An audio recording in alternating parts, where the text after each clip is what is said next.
अस्सलाम वालेकुम। आज हम CCU 3.1 चैप्टर 15 के पेज 7 में नॉन डिस्ट्रक्टिव टेस्टिंग की जो एक्सरसाइज है वो करेंगे।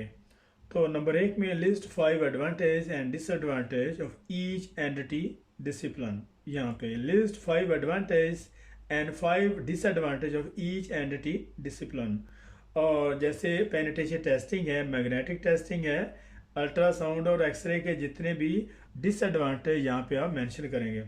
और इससे हमें इस चीज़ का अंदाज़ा हो सकता है कि हमने लास्ट इसका जो पेज है उसको कितना जो है वो इंटरेस्ट से सुना है। तो नंबर 1 में इसका जो एडवांटेज है, पेनिट्रेशन टेस्टिंग का जो एडवांटेज ये है, और नंबर 1 में यहाँ पे इसका जो लो ऑपरेटर स्किल है, तो इसके लिए कोई हाई स्किल ऑपरेटर की ज़रूरत नहीं होती, क्योंकि सिंपल और सादा इसकी जो सिर्फ सरफेस की इम्परफेक्शन जो है वो जो है वो डिटेक्ट होती है। और इसके अलावा इसका जो नंबर 2 में यूज्ड ऑन नॉन फेरोमैग्नेटिक, और ये जो मेथड है ये फेरस और नॉन फेरस दोनों मेटल पे अप्लाई किया जाता है। तो नंबर 3 में इसका जो लो कास्ट है, ये बहुत ज़्यादा सिंपल और चीपर इक्विपमेंट है। और नंबर 4 में इसका जो simple, cheap and easy to interpret, और ये बड़ी आसानी से इसको जो है वो इंटरप्रेट किया जाता है। और इसकी जो पोर्टेबिलिटी है, बड़ी आसानी से एक जगह से दूसरी जगह पे इसको जो है शिफ्ट किया जाता है। तो इसके जो डिसएडवांटेज है जनाब वो ये हैं कि केयरफुल सरफेस प्रिपरेशन की ज़रूरत होती है, और इसकी जो सरफेस है इसको अच्छे तरीके से पहले क्लीन करना होता है। और यहाँ पे नंबर 2 में इसका जो सरफेस ब्रेकिंग फ्लॉ ओनली, तो ये सिर्फ इसकी जो सुपरफिशियल है, जो इम्परफेक्शन है जो सरफेस पे आते हैं, सिर्फ वही डिटेक्ट होते हैं।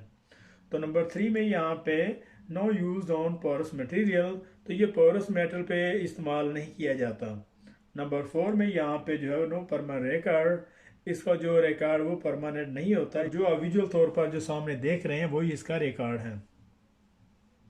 तो नंबर 5 में हैजर्ड्स केमिकल्स, और इसके जो केमिकल्स हैं वो हैजर्ड्स हैं, सेहत के लिए वो मुजरे सेहत हैं।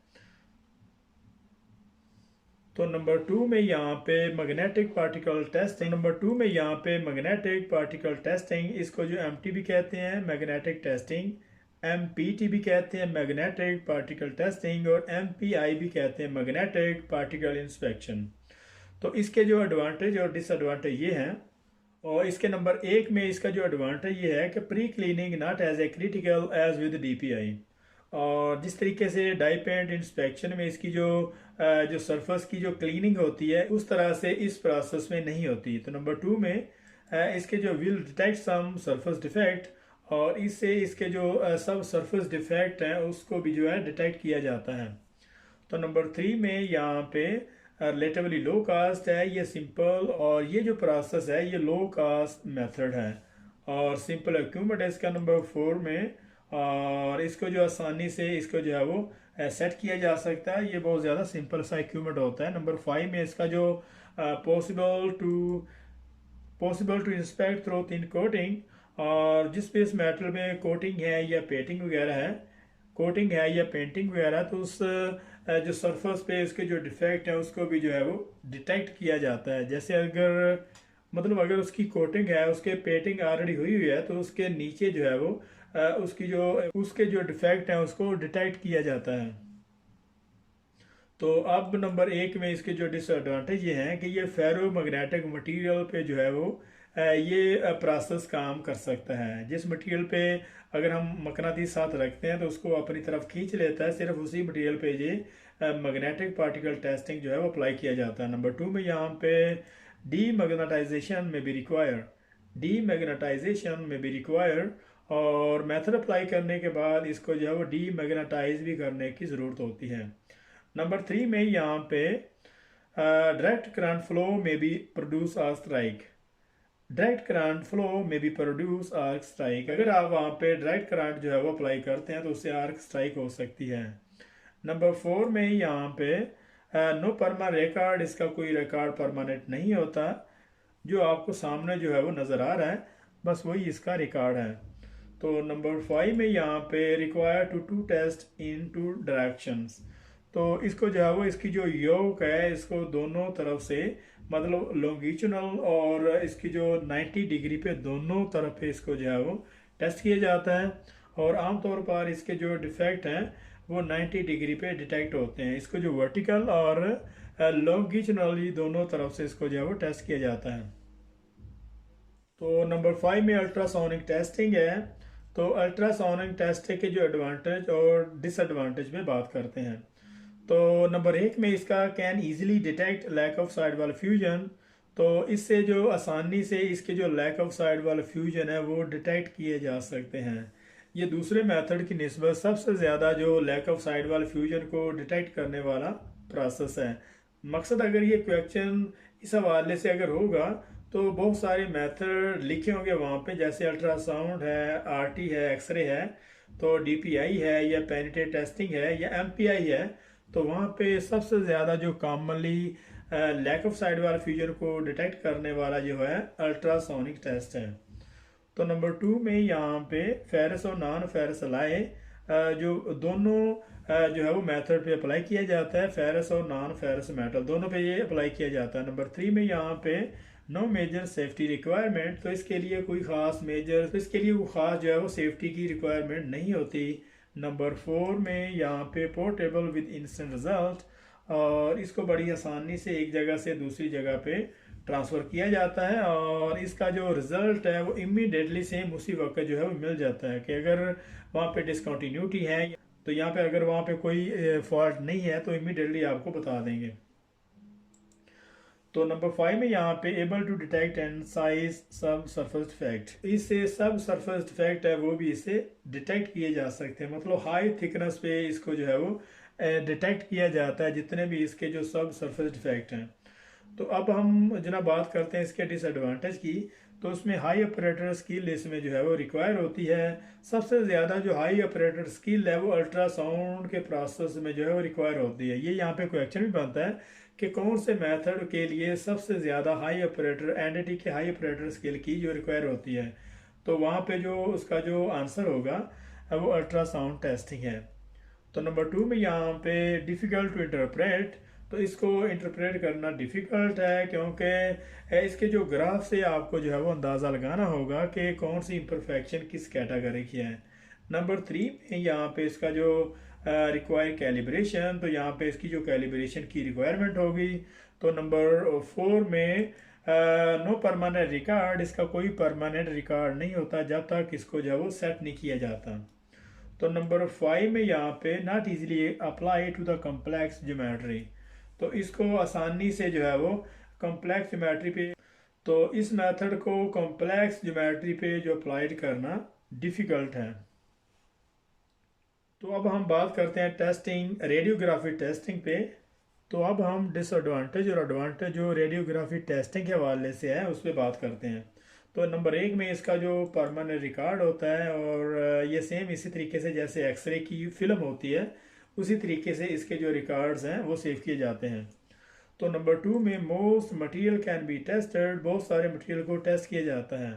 नंबर 3 में डिटेक्ट इंटरनल फ्लॉ, और इसके जितने भी इंटरनली फ्लॉ हैं, इसके जो सब सरफेस डिफेक्ट हैं, बड़ी आसानी से इसको डिटेक्ट किया जाता है। और नंबर 4 में यहाँ पे gives A direct image of flaw. तो इसके जो डिसकंटिन्यूटी हैं, जो फ्लॉ हैं, जो इम्परफेक्शन है, वो डायरेक्ट जो है उसका जो इमेज यहाँ पे जो है वो नज़र आता है।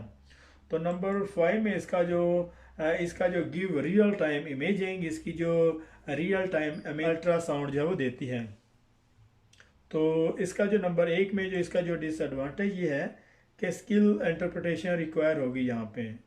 इसके लिए अच्छी खासी जो है वो स्किल इंटरप्रिटेशन की रिक्वायर होती है। और इसके अलावा इसका जो नंबर 2 में access to both side require, दोनों साइड पे इसकी जो है वो इसकी जो एक्सेस होती है। नंबर 3 में sensitive to defect orientation possible to miss planar flaw.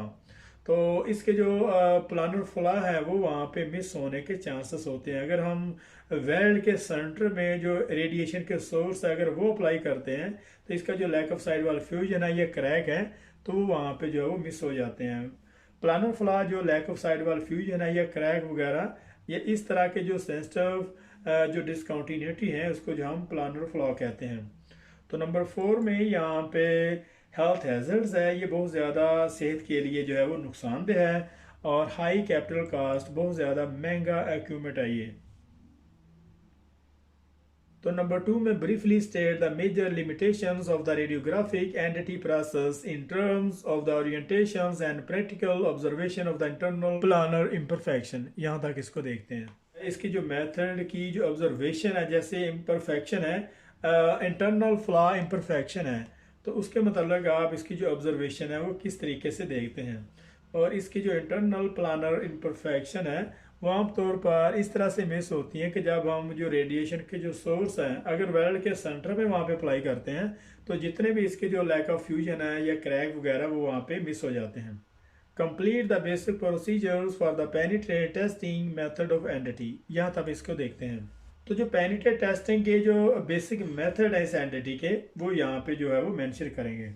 तो नंबर 1 में the component must be thoroughly clean with the smooth surface finish.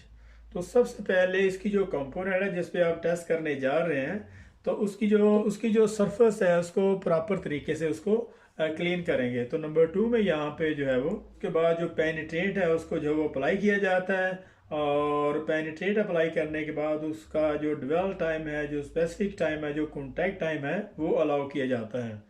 तो नंबर 3 में यहाँ पे और जब वो स्पेसिफिक टाइम, जो कॉन्टैक्ट टाइम है, जो ड्वेल टाइम है, जब वो गुजर जाता है तो उसके बाद आप वहाँ पे जो है वो डेवलपर अप्लाई करते हैं। तो नंबर 3 में जब वो स्पेसिफिक टाइम और जो कॉन्टैक्ट टाइम है, जो डेवलप टाइम है, जब वो गुजर जाता है तो उसके बाद उसकी जितनी भी एक्सेस पेनिट्रेंट है उसको आप वहाँ से रिमूव करते हैं किसी क्लीन लिंट फ्री ग्लव से, जो खुरदरा वगैरह भी ना हो और उसका जो हार्ड भी ना हो और उसके बोर वगैरह भी ना हो। इस टाइप के जो कपड़े से आप उसको जो है वो उसको क्लीन करते हैं और इसके बाद और फाइनली तौर पर आप उसको जो क्लीन किया जाता है किसी सॉफ्ट पेपर टॉवल से, जिसको हम सॉल्वेंट वाइप भी कहते हैं, जो स्प्रे की तरह जो है वो। उसके बाद उसकी जो सॉल्वेंट वाइप है जैसे स्प्रे वगैरह उससे भी आप जो है वो क्लीन करते हैं। और उसके बाद जैसे सॉल्वेंट वाइप है, जैसे स्प्रे वगैरह, उससे भी आप इसको जो है वो क्लीन कर सकते हैं। तो नंबर 4 में जब यहाँ पे जब पेनिट्रेट अप्लाई हो जाता है उसके बाद उसको जो है वो क्लीन कर लिया जाता है तो फिर उसके बाद उसका जो डेवलपर है वो अप्लाई किया जाता है। और डेवलपर अप्लाई करने के बाद और फिर जितनी भी जो पेनिट्रेंट है अगर वो किसी भी डिफेक्ट में जो है वो, और डेवलपर अप्लाई करने के बाद जो पेनिट्रेंट है अगर किसी भी डिफेक्ट में वो जो ड्रा होता है तो वो कैपिलरी एक्शन के थ्रू जो है वो रिवर्स आउट हो जाता है। तो नंबर 5 में यहाँ पे उसके बाद उसकी जो क्लोज इंस्पेक्शन करना होगी और उसकी जो आप देखेंगे कि जहाँ पे इम्परफेक्शन होगी, जहाँ पे परास्टी है, पोर्स है, क्रैक्स वगैरह हैं, तो वहाँ पे जो ब्लीडिंग आउट जो है वो डेवलपर के थ्रू उसकी जो ब्लीड आउट हुई होती है, आप वहाँ पे अंदाज़ा लगा सकते हैं कि यहाँ पे जो है वो इम्परफेक्शन है, कुछ फॉल्ट है यहाँ पे। तो नंबर 6 में उसकी जो प्री क्लिनिक की जो है वो रिक्वायरमेंट होती है। तो 15.7 नॉन डिस्ट्रक्टिव टेस्टिंग का जो ये चैप्टर यहाँ पे ख़त्म हो रहा है। तो मिलते हैं नेक्स्ट चैप्टर में, तब तक के लिए अल्लाह हाफिज़।